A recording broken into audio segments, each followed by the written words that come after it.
A escasas 3 semanas de las elecciones presidenciales en Ecuador, se reedita la confrontación entre Noboa y Correa.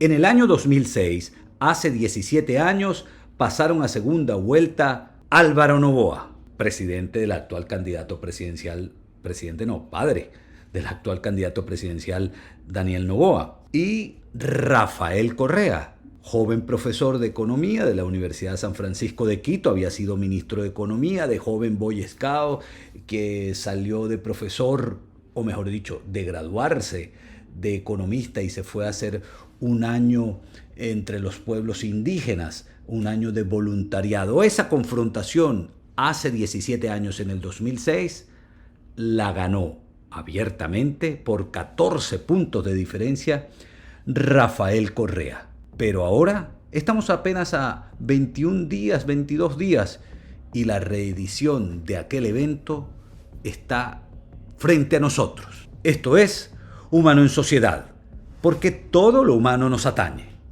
Suscríbete al canal, que al hacerlo con nosotros te enteras de todo. En el año 2006, el muy reconocido empresario bananero Álvaro Noboa pasó a segunda vuelta ganando en la primera edición. Esa primera vuelta la ganó y pasó a segunda vuelta quien junto a Lenín Moreno conformaban el binomio presidencial, Rafael Correa. La magia de la historia es que 17 años después, ahora en 2023, por mampuesto, por interpuesta persona, se vuelve a presentar el mismo evento, Noboa versus Correa. Noboa, Álvaro, representado en su hijo, Daniel, y Correa, Rafael, representado en una de las integrantes de su equipo, Luisa González. En aquella ocasión, como dijimos al comienzo, ganó la segunda vuelta Rafael Correa en noviembre de 2006 y comenzó así, a partir de 2007, una década de gestión gubernamental que marcó la historia de Ecuador. Del 2007 a 2017, el liderazgo absoluto, el liderazgo muy marcado de aquel joven guayaquileño Rafael Correa quedó en la historia del Ecuador.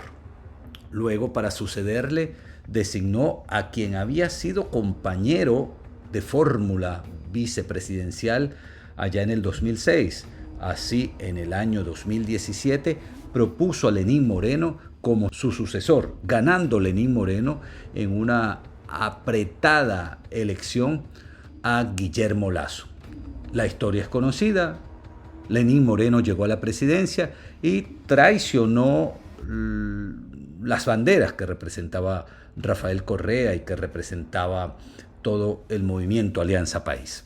Ahora, año 2023, se enfrentan Luisa González, representando a la Revolución Ciudadana, y Daniel Noboa, representando en buena medida al anticorreísmo, porque Daniel Noboa no tiene ningún tipo de trayectoria, de reconocimiento.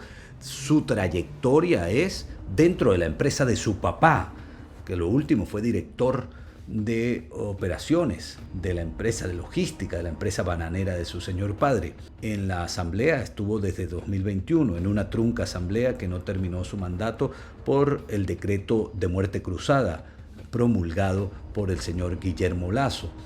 Pues bien, esos 2 años, esos pocos meses que estuvo Daniel Noboa allí en la gestión parlamentaria fueron realmente grises, no tuvo mayor desempeño. Sin embargo, de forma sorpresiva pasó a segunda vuelta hace pocas semanas y ahora representa una opción real de triunfo frente a la candidatura que enarbola la Revolución Ciudadana en rostro de Luisa González. En este momento, lo que observamos de mágico es que gane uno o gane otro, Ecuador está haciendo historia.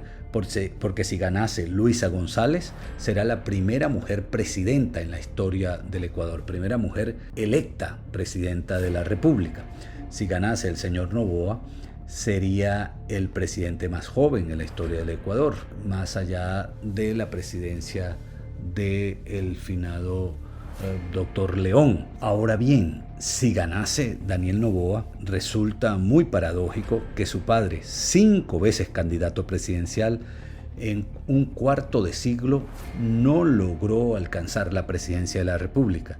Y su hijo, ya digo, hipotéticamente, si ganase, estaría alcanzando en apenas 2 meses lo que su padre en 25 años no logró. En todo caso, está muy fuerte la pelea, está muy fuerte la disputa entre la Revolución Ciudadana y la propuesta alternativa, que antes que representar Noboa él en sí mismo, algo que impulsa un movimiento masivo, es realmente una disputa de correísmo, anticorreísmo, y ese anticorreísmo también es fuerte y lo representa en este caso el señor Noboa.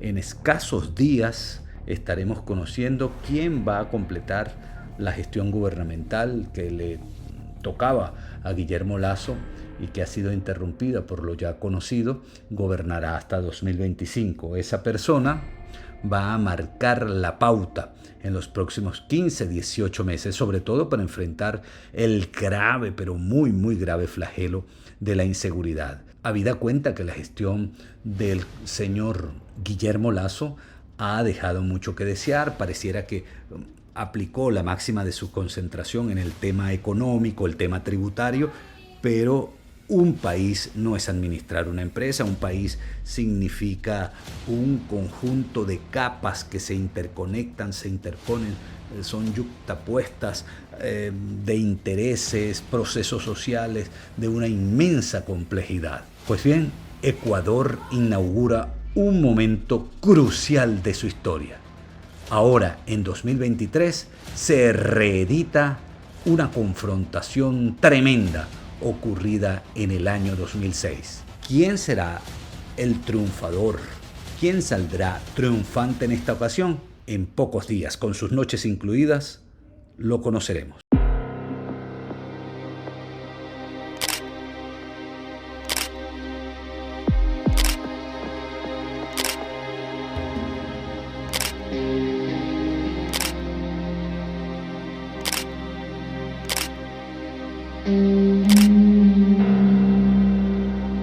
Esto fue Humano en Sociedad, porque todo lo humano nos atañe. Suscríbete al canal, que al hacerlo, con nosotros te enteras de todo.